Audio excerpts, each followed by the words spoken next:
माझी आई. तो जो म्हणजे त्यांच्याकडून ऐकण्यापेक्षा तुमच्याकडून, की जेव्हा त्यांची आई स्टीफन हॉकिन्सना भेटली.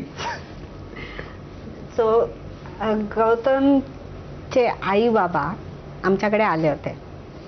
त्याच्या वडिलांना व्यवस्थित इंग्लिश बोलता येतं, पण अगदी म्हणजे फॉरेनरसारखं किंवा इंग्लिश मीडियममध्ये शिकलेल्या व्यक्तीसारखं नाही. त्याच्या आई म्हणजे माझ्या सासूबाईंना आम्ही त्यांना मा म्हणतो. मला अजिबातच इंग्लिश येत नाही. म्हणजे ते कारण आहे मी बंगाली शिकले, की त्यांच्याशी मला बोलायचं होतं. ते दोघंही संध्याकाळी फिरायला जायचे. अचानक त्यांनी पाहिलं समोरून स्टीफन हॉकिंग येतात आणि त्यांनी अगोदर म्हणजे त्या बघत होत्या की हा येतोय माणूस. त्या म्हणाल्या, I am very happy to meet you. आता हे वाक्य आपल्याला सहजच वाटतं बोललं, कारण आपण टीव्ही बघतो, न्यूजमध्ये ऐकतो, पेपरमध्ये वाचतो.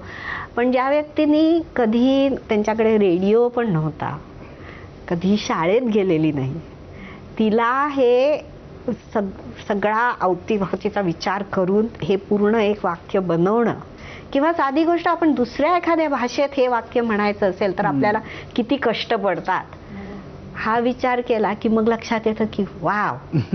आणि गौतमचे बाबा स्तब्ध झालेले होते की ज्यांना खरोखर फिजिक्सचं प्रेम आहे. त्यांच्या लक्षातच नाही आलं की अरे आपली बायको